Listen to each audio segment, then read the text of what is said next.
Hi, I am Amit और SS coaching centre में आपका स्वागत है। आज हम डिस्कस करने वाले हैं जो भी चीज़ें हैं, हम क्लास 12 के बारे में डिस्कस करने वाले हैं क्योंकि अभी बोर्ड के एग्ज़ाम फ़िलहाल में भी ख़त्म हुआ है, तो गर्मी की छुट्टियां भी चालू हो गए हैं और अभी हमको लग रहा है अप्रैल से मई से एडमिशन भी स्टार्ट हो जाएंगे। तो 11 की पढ़ाई तो जैसे तैसे आपकी ख़त्म हो गई है। जो भी आपने किया 11 में, जैसा भी किया परफॉर्मेंस आपका जो कुछ भी रहा हो, डजेंट मैटर आप क्या 11 में आपने किया है। लेकिन ये जो अभी जो समय चल रहा है, जो आपने अभी बोर्ड के एग्ज़ाम के साथ जो अभी समय दिया, जो अभी चल रहा है 1-2 महीने का जो समय है, ये आपके बोर्ड के एग्ज़ाम के लिए जो आप क्लास 12 में जाएंगे तो आपको बहुत ज़्यादा दिक्कतों का सामना करना पड़ेगा। तो इससे जो आपका 2-3 महीने का समय है ना, आप इसको बहुत अच्छी तरीके से यूज कीजिए और प्लानिंग के साथ आप अपनी पढ़ाई को अभी से करना चालू कर दीजिए, क्योंकि ये वो हाई स्कूल नहीं रहा कि ताकि छोटा सिलेबस है इसको हम पढ़कर 2 बार 3 बार रिवीजन करके इसको हम लोग फिनिश कर सकते हैं। ये आपके इंटर लेवल के बोर्ड का एग्ज़ाम है जिसमें आपको फिजिक्स, केमिस्ट्री, बायो, मैथ सारे सब्जेक्ट बहुत डिफ़िकल्ट होते हैं। जब से आप इसको पढ़ाई नहीं करेंगे तब से आप इसमें कुछ होने वाला नहीं है, ठीक है। तो अभी से आप अपने समय के यूटिलाइजेशन करें और पढ़ने की प्लानिंग अभी से करना चालू कर दें, क्योंकि सिलेबस बहुत बड़ा है, समय आपके पास कम है, क्योंकि साल में अभी एक ही साल आपको बचे हैं। क्योंकि जो अभी फ़िलहाल जो हाई स्कूल पास करके 11th में गए हैं उनके लिए तो कोई टेंशन की बात ही नहीं है। लेकिन जो अभी फ़िलहाल 12th में आए हैं, जिनको इस साल बोर्ड का एग्ज़ाम देना है, तो अपना कमर कस लें, क्योंकि एग्ज़ाम पेपर बहुत हार्ड होने वाला है और आपको बहुत ज़्यादा मेहनत करनी पड़ेगी। और उतनी भी ज़्यादा मेहनत नहीं करनी है जितना मैं कह रहा हूँ, क्योंकि अगर आपका लक्ष्य बड़ा है, अगर आपको कहीं जाना है, तो छोटे छोटे सीढ़ियों और छोटे छोटे रास्तों की सहायता से आप वहाँ पे पहुँच सकते हैं।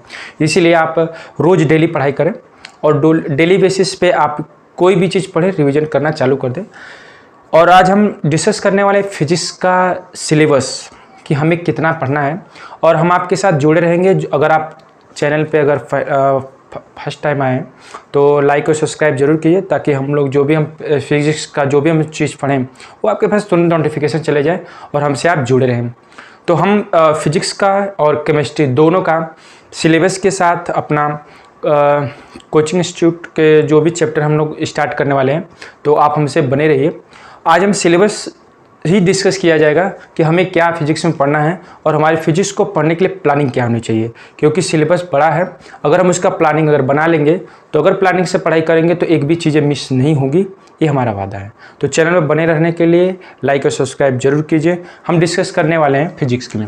अगर हम फिजिक्स की बात करें, क्लास 12 में जैसे ये एंटर हम करेंगे, हमें 2 खंड में फिजिक्स को पढ़ना होता है।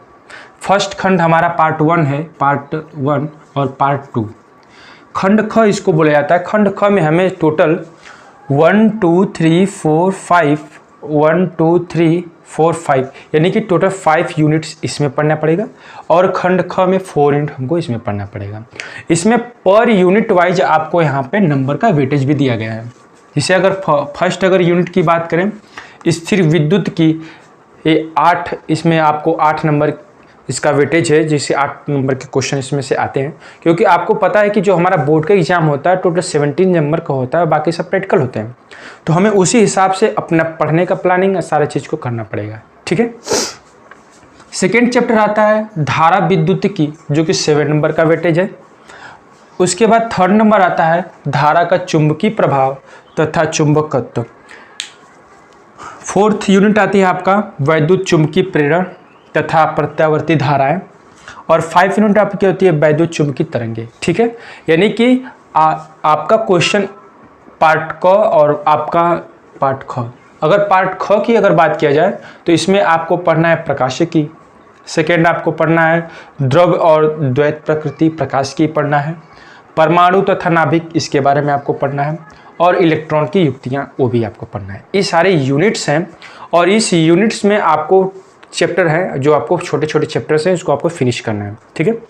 अगर आप फर्स्ट चैप्टर की अगर बात करें स्थिर वैद्युत की, इसी के अंदर आप इस सिंपल से बात ही समझिए कि पार्ट क में आपको विद्युत यानी इलेक्ट्रिक और उससे एप्लीकेशन जो भी आपका है, धारा, चुंबक की जितने भी चीज़ें हैं उनको हमको स्टडी करना है, और पार्ट ख में आपको प्रकाश से संबंधित जितने भी लॉज है सब उसको आपको स्टडी करना है। तो इसमें कैलकुलेशन, इसमें आपको न्यूमेरिकल, और इसके आपके जो फॉर्मूले के जो डेरिवेशन है वो भी बहुत डिफ़िकल्ट हैं। जब से आपको रेगुलर इसको प्रैक्टिस नहीं करने वाले हैं तब से आपके बोर्ड में पेपर में अच्छे मार्क्स नहीं आने वाले हैं।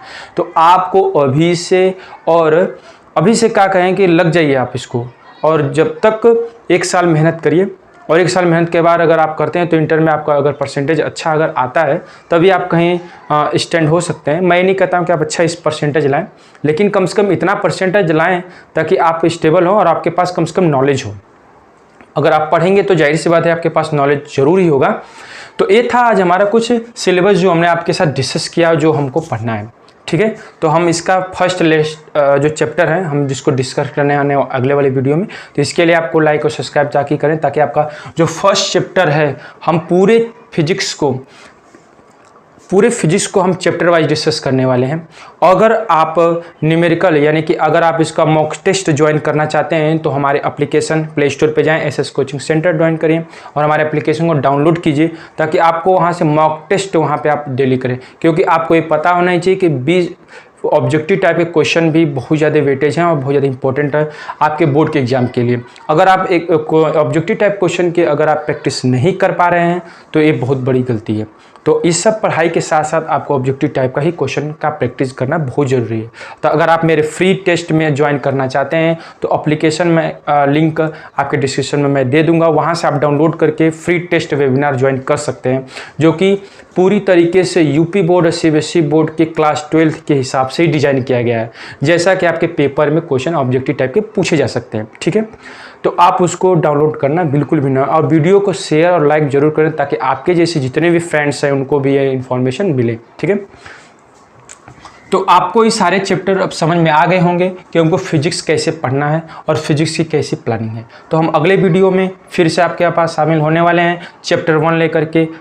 कल आप ठीक इसका नोटिफिकेशन आपको जरूर मिलेगा। ठीक है, आज के लिए थैंक यू, धन्यवाद।